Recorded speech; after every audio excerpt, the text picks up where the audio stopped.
they say the United States is a melting pot, you know, and California is the roux of the melting pot. I mean, it's like you've got everything here. And so I grew up listening to all kinds of music, like, you know, going down to Southern California, you turn on the radio and there's norteño music and mariachi and, you know, all this Mexican influence. And you're around Fresno, you find like Portuguese music on the radio.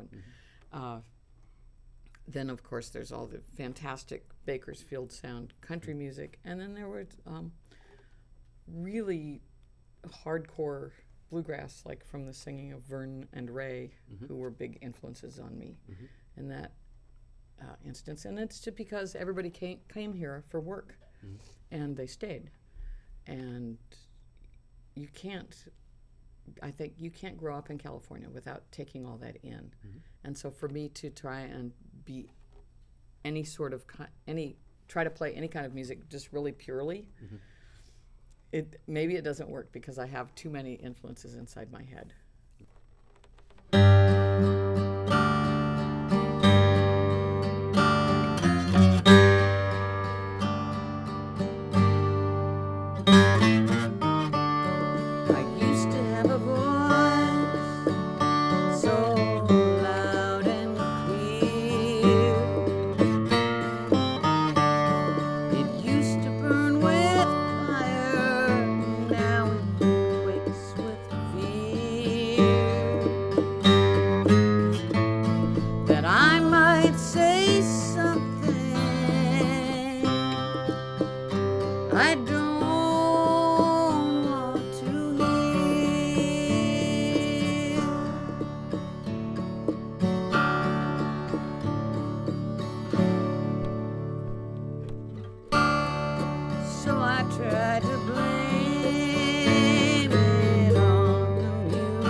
so I keep my voice so low and soft, as if you were some wild thing I might frighten off, or until such time as I'll admit it's true, then I'll raise my voice and say, I love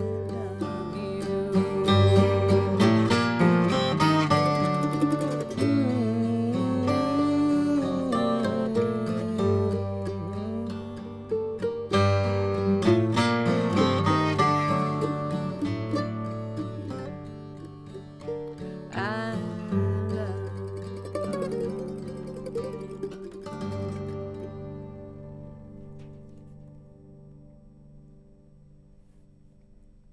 Why don't you tell our viewers what went into buying this guitar? Okay, well, it actually started with a dream. I had a dream. I mean, I've never really been interested in 12-string guitars. And I had this dream one night. I woke up, I remembered it really precisely. It was like I had a 12-string guitar, and it was, I mean, it was a beautiful thing, and I loved the tone of it. I was just kind of entranced and taken away, and I knew that there were songs that I hadn't written that I just woke up and go, I think I need a 12-string. And I started sort of looking, you know, in music stores. I would gravitate over to the 12 strings and I'd pick them up and play them, and I hated them. I mean, no offense to all the other 12 strings out there, but it's got a brash kind of jangly sound, you know, and it wasn't really what I was imagining in my dream. Right. So I just kind of let that go, and I thought, well, there's no reason for me to really be looking for a 12-string. About a year later, I was visiting with Alexia Seeger, Mike Seeger's widow, and at her house, and you know, Mike had just an amazing musical instrument collection, and I was there with people trying out other instruments, and I just happened to ask Alexia. I said, "Did Mike have a 12-string?" And she said, "Oh yeah, Mr. Holzhapfel, he's upstairs." And she told me where he was, you know, middle bedroom upstairs and against the wall. And so I went up there just by myself and found the case and put it on the bed and opened it, and I just went, this is it. And I took it out and I played it, and it's just like, it's got the sound that just doesn't quit. It also has a complete baseball bat neck that is, as you can see, it's really huge. Yeah, you said people had advised you against this guitar because of the neck size. That's right. I went to my other friends who were there, and I said, "Hey, what do you think of this?" I was like really excited. And and it has a capo in the case, which of course doesn't work at all. That's a pretty big V, wedge V there. Yeah, well, it's a homemade capo, and but it doesn't work because, you know, you've got the skinny string and a thick string, and it just doesn't press them down, so it goes completely out of tune if you capo it. But I was very excited, and I said, "What do you think of this?" And they both played it, and they said, "No, we advise against it." So we left, but it just kept haunting me.